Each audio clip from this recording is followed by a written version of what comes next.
Hi, welcome to this video, and in this video we're actually going to deal with electroosmotic flow. So at ZP we do electrochemistry. If you know our sort of products and our science, we fabricate, or rather we manufacture potentiostats, and we manufacture screen printed electrodes, and we do things like the oxidation or the reduction of molecules upon electrodes. And really, we're playing in the sort of sandbox of electroanalytical chemistry. But when I say playing, I mean, we're also ISO 13485, so we're doing contract development, contract manufacturing. Now, I did recently do a video on the electrical double layer. And I'm going to do another video today on the electrical double layer, but I'm actually going to do it from the context of using the electrical double layer to actually flow materials. And so I've titled this talk Electroosmotic Flow. But electroosmotic flow, when you deliberately do it in a device, is you could call it an electroosmotic pump. So let's take the idea that we've got these two beakers, and in one of these beakers or reservoirs, I've got an anode, and in the other one is a cathode. Now, all that makes these an anode and a cathode is just the polarity of the voltage that we're going to apply. But let's have this idea that we've got these two chambers, reservoirs, with an anode and a cathode in them, and they're joined together by a capillary channel. Capillary is deliberate because for electroosmotic flow to work most efficiently, it's good to have a very narrow channel. So now what we're going to do is we're going to apply the voltage. So we're going to kind of close the switch here. And when you do that, you'll start to find, typically, though it can go in the other direction as well, but typically you'll find that the anode, or rather the solution flows from the anode to the cathode via the capillary. Now, when I say typically happens, when that's a typical scenario when we've got something like an aqueous-based solution, i.e. water, in a silica capillary, silicon dioxide, i.e. glass.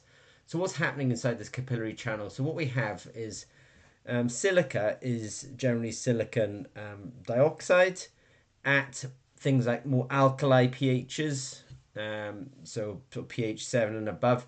It's deprotonated, so we have this kind of negative, or rather it's deprotonated, we have a sort of negative charge on the walls. Now, if we've got something like an electrolyte, like something like sodium chloride in there, then the sodium cations in this case are sort of lined up on the walls of this channel. Now, this is kind of just happening spontaneously. What helps this happen? The glass is fairly clean. We're at a sort of neutral or alkali pH, and then in that case, the silica has a negative charge. It has essentially what's called a zeta potential, but I'll come back to that in a minute. That is balanced by cations from the solution. In this particular case, something like sodium chloride dissolved in water. And we call that the kind of, or the initial layer, the fixed layer, or the absorbed cations. These are the sort of cations that are in closest proximity to those walls. Now we then have something called the diffuse layer. Now I've sort of shown this to say that there are slightly more cations than there are anions in that. Now the anions, if we're using sodium chloride, are chloride ions, and the cations still are sodium ions. But you can see that we've got a slight sort of excess of cations or sodium ions here because we're still trying to balance that negative charge on the silica. Now, as we go towards the center of this capillary, let's say this capillary was something like a 0.1 microns across, 0.1 millimeters, 100 micrometers across. In the center of this, we have the bulk solution where the sodium chlorides are generally balanced out, and so it's sort of more neutral. So we've essentially got the walls of the channel are silica at neutral and alkali pHs. Those tend to be negatively charged. They're balanced by these cations. We have an initial cation layer, which we call the absorbed cation layer. Then we have the diffuse, then we have the bulk solution. Now let's not forget those anodes and those cathodes earlier on.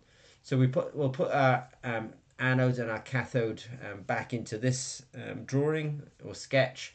We'll apply our voltage, and what happens then is the layer of absorbed cations are essentially repelled by the anode and attracted by the cathode. So they're sort of moving towards the cathode in this particular case. but they're coupled to the diffuse layer. So the diffuse layer is being dragged along with them, and the diffuse layer in turn is dragging along the bulk layer. And so in general, what we're having here is initially we have a kind of structuring of the solution within the capillary, and that structuring is coming about because the capillary has a negative charge on the walls, and the cations and anions sort of partition to balance that negative charge on the walls. And once we've set that up, then when we apply our voltage, then we're tending to sort of say, all right, well, those cations that are on the wall are actually attracted towards the towards the cathode in that particular case. They move, they're dragging the diffuse layer with them, and the diffuse layer is dragging the bulk layer with us. And what do we end up doing? We end up having electroosmotic flow. And now I show that here, that there's a general flow in this direction. So earlier on, when we were sort of showing the sketch on the left hand side, we sort of showed that the anode was emptying into the cathode if they're attached by the capillary and if we apply a voltage.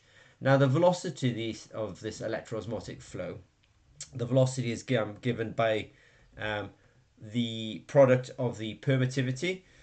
So the permittivity of water, for example, the relative permittivity is about 80. That of methanol is about 33. So water, everything else being equal, water would show approximately 2 point something times more velocity than methanol, for example, because of their relative permittivities. We do have a zeta potential. So the zeta potential is that potential of the silica walls. So silica can take a sort of potential of sort of 70 to 100 millivolts.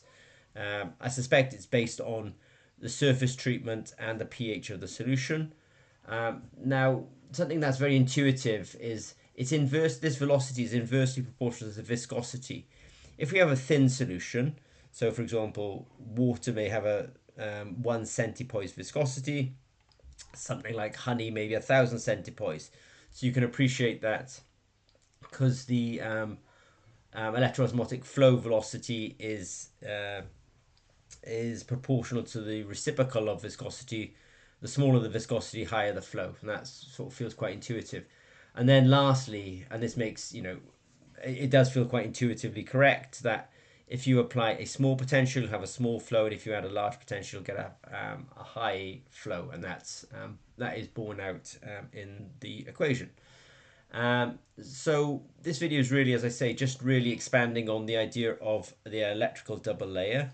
And essentially what we do have here is a double layer where we have a negative charge balanced by the positive charges.